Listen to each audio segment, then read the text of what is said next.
2026년 7월 30일 목요일 새벽 기도에 나오신 성도님들을 주님의 이름으로 환영합니다. 오늘 우리에게 주시는 하나님의 말씀은 이사야 11장 1절로부터 16절까지의 말씀입니다.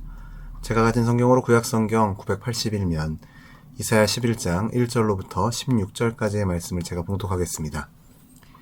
이새의 줄기에서 한 싹이 나며 그 뿌리에서 한 가지가 나서 결실할 것이요 그의 위에 여호와의 영 곧 지혜와 총명의 영이요 모략과 재능의 영이요 지식과 여호와를 경외하는 영이 강림하시리니 그가 여호와를 경외함으로 즐거움을 삼을 것이며 그의 눈에 보이는 대로 심판하지 아니하며 그의 귀에 들리는 대로 판단하지 아니하며 공의로 가난한 자를 심판하며 정직으로 세상의 겸손한 자를 판단할 것이며 그의 입의 막대기로 세상을 치며 그의 입술의 기운으로 악인을 죽일 것이며 공의로 그의 허리띠를 삼으며 성실로 그의 몸의 띠를 삼으리라.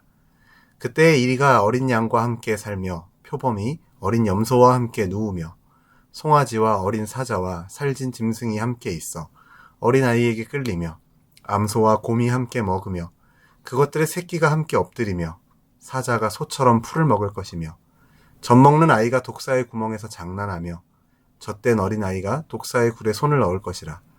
내 거룩한 산 모든 곳에서 해됨도 없고 상함도 없을 것이니 이는 물이 바다를 덮음같이 여호와를 아는 지식이 세상에 충만할 것임이니라. 그날에 이새의 뿌리에서 한 싹이 나서 만민의 기치로 설 것이요 열방이 그에게로 돌아오리니 그가 거한 곳이 영화로우리라. 그날에 주께서 다시 그의 손을 펴사 그의 남은 백성을 아수르와 애굽과 바드로스와 구스와 엘람과 시날과 하맛과 바다 섬들에서 돌아오게 하실 것이라.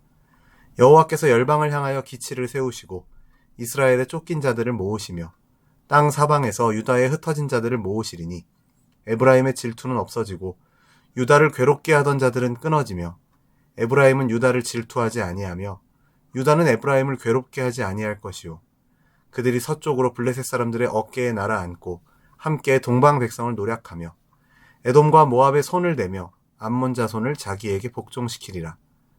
여호와께서 애굽 해만을 말리시고 그의 손을 유브라데 하수 위에 흔들어 뜨거운 바람을 일으켜 그 하수를 쳐 7갈래로 나누어 신을 신고 건너가게 하실 것이라. 그의 남아있는 백성 곧 아수르에서 남은 자들을 위하여 큰 길이 있게 하시되 이스라엘이 애굽 땅에서 나오던 날과 같게 하시리라. 아멘. 사람들은 누구나 더 좋은 세상을 꿈꿉니다. 전쟁이 없는 세상, 억울한 일이 없는 세상, 서로 미워하지 않는 세상, 안전하게 살아갈 수 있는 세상을 꿈꾸죠. 그래서 시대마다 사람들은 새로운 지도자를 기다립니다. 좋은 대통령, 좋은 지도자, 또 좋은 시스템이 세상을 바꿀 것이라고 기대합니다. 그러나 오늘 이사야는 우리에게 이렇게 묻습니다. 정말로 세상을 바꾸는 것은 누구인가? 하나님은 제도를 먼저 말씀하지 않으십니다. 나라를 먼저 말씀하지도 않으시고 먼저 왕을 보여주십니다. 하나님 나라는 어떤 제도보다 어떤 왕이 다스리느냐가 중요합니다. 그래서 오늘 말씀은 우리에게 이 왕을 보라고 초청하고 있습니다. 그 하나님 나라의 왕은 성령으로 다스리시는 왕입니다. 오늘 본문은 놀라운 말로 시작합니다. 이새의 줄기에서 한 싹이 나며, 다윗이라고 하지 않고 이새의 줄기라고 말합니다. 다윗 왕조는 이미 잘려나간 그루터기처럼 보였습니다. 아수르의 위협 속에서 나라의 미래는 보이지 않았고 왕들은 하나님보다 정치와 힘을 의지했습니다. 하지만 하나님은 그 잘려진 그루터기에서 다시 생명을 일으키십니다. 사람은 끝이라고 말하는 그 자리에서 하나님은 시작을 만드십니다. 그리고 그 왕에게는 여호와의 영이 임합니다. 본문 2절을 보면 6가지를 말하죠. 지혜, 총명, 모략, 재능, 지식, 여호와를 경외함. 이 모든 것은 인간의 능력이 아니라 하나님의 영이 주시는 선물입니다.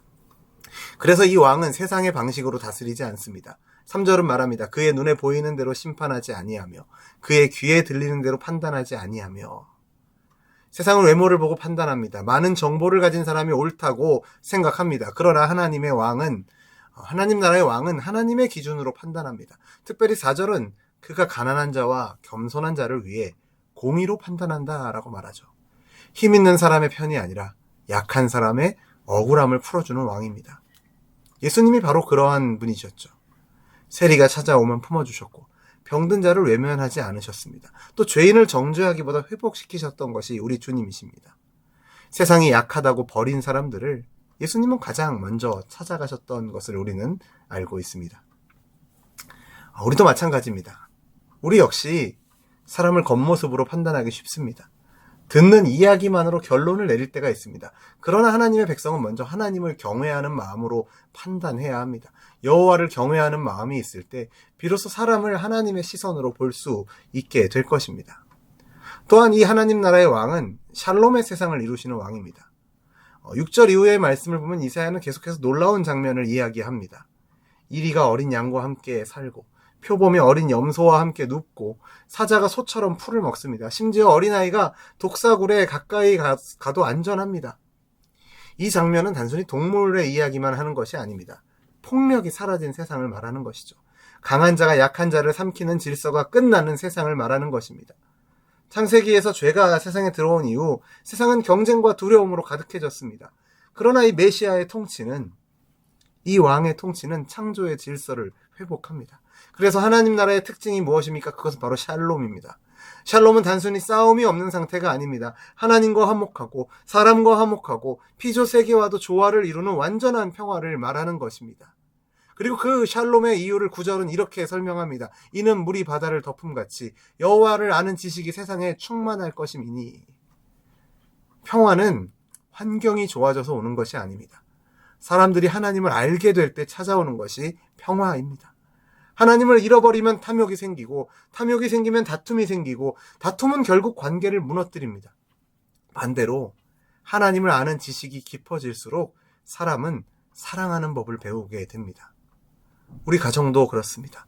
교회도 그렇습니다. 직장도 마찬가지입니다. 누가 더 강하냐 보다 누가 하나님을 더 경외하느냐가 평화를 만드는 줄로 믿습니다. 오늘 우리의 삶 속에서도 하나님 나라의 샬롬은 작은 용서 하나, 작은 배려 하나에서 시작된다는 것을 우리가 기억했으면 좋겠습니다. 또한 이 하나님 나라의 왕은 열방을 회복시키는 왕입니다. 10절 이후의 말씀을 보면 이사야는 하나님의 나라가 이스라엘에만 머물지 않는다고 말합니다. 이새의 뿌리는 열방의 기치가 됩니다. 모든 민족이 그 왕에게 나아오게 되죠. 또 흩어진 이스라엘은 다시 모입니다. 유다와 에브라임도 하나가 되고 원수되었던 사람들이 함께 하나님 나라의 백성이 됩니다. 이 모습은 새로운 출애굽입니다. 일찍이 이스라엘 백성들을 홍해를 건너게 하셨던 그 하나님께서 다시 길을 내셔서 자기 백성을 돌아오게 하십니다. 예수님께서도 바로 이 일을 이루셨습니다. 십자가는 하나님과 사람 사이만 화목하게 한 것이 아닙니다. 유대인과 이방인을 하나로 만드셨고 원수된 담을 허무셨습니다. 그러니까 복음은 사람을 나누는 힘이 아니라 하나 되게 하는 능력입니다. 그래서 오늘도 하나님 나라는 계속해서 확장되고 있습니다. 복음이 전해지는 곳마다 예수님을 왕으로 모시는 사람들이 늘어날 때마다 하나님의 나라는 지금도 자라가고 있고 그 나라 안에서 우리는 하나가 되어가고 있습니다. 우리가 그 나라의 백성으로 부름받았다는 사실을 우리가 기억해야 할 것입니다. 말씀을 맺겠습니다. 오늘 말씀은 우리에게 한 분의 왕을 보여줍니다. 그 왕은 힘으로 다스리지 않습니다. 성령으로 다스리십니다. 공의로 다스리십니다. 평화를 이루십니다. 그리고 온 세상을 회복하시는 왕이십니다. 우리가 정말로 기다려야 할 왕은, 메시아는 내 문제만 해결해 주는 분이 아닙니다. 내 뜻을 이루어주는 왕도 아닙니다. 바로 나를 변화시키고 우리 관계를 회복시키며 하나님의 나라를, 하나님의 뜻을 이 땅 가운데 이루어 가시는 왕, 바로 우리가 그분을 바라보고 기다려야 하는 것이죠. 오늘 하루도 그 왕 대신 주님, 예수 그리스도의 통치를 기쁨으로 받아들이는 저와 여러분 되기를 주님의 이름으로 축원합니다. 기도하실 때 주님, 저의 삶의 왕이 되어 주십시오. 주님의 지혜로 저를 다스려 주시고 주님의 평화가 가정과 교회와 삶 가운데 흘러가게 하여 주시옵소서. 우리가 간절히 구하는 이 새벽이 되기를 간절히 소원합니다. 왕 대신 주님 안에서 주어지는 진정한 샬롬이 오늘 저와 여러분의 삶 가운데 가득하기를 주님의 이름으로 축원합니다. 기도하겠습니다. 사랑과 은혜가 풍성하신 하나님 아버지, 절망의 그루터기에서도 새로운 싹을 내시는 주님의 신실하심을 찬양합니다. 사람의 힘과 지혜가 아니라 성령으로 다스리시는 참된 왕 예수 그리스도를 우리에게 보내주심을 감사드립니다.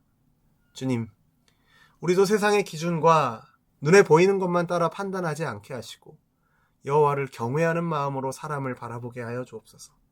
우리의 말과 행동 가운데 공의와 성실이 드러나게 하시고 연약한 사람을 품고 세우는 삶을 살게 하여 주옵소서. 우리의 가정과 교회와 일터 가운데 주님의 샬롬을 이루어 주십시오. 다툼과 미움 대신 용서와 사랑이 자리 잡게 하시고 우리가 먼저 화평을 만드는 사람이 되게 하여 주옵소서. 또한 복음이 우리를 통해 더욱 널리 전해지게 하시고 많은 영혼이 예수 그리스도를 왕으로 고백하는 이 한 고백 안에, 한 은혜 안에 거할 수 있도록 우리를 사용하시고 인도하여 주옵소서. 오늘도 우리의 삶을 다스려 주시는 참된 왕이신 예수 그리스도의 이름으로 간절히 기도드립니다. 아멘. 우리 주 예수 그리스도의 은혜와 하나님 아버지의 크신 사랑과 성령 하나님의 교통하심이 오늘도 주님의 통치를 기쁨으로 순종하며 살아가기를 결단하는 우리 열린비전교회 모든 성도들과 우리의 삶의 걸음 위에 이제로부터 영원토록 항상 함께 있을지어다. 아멘.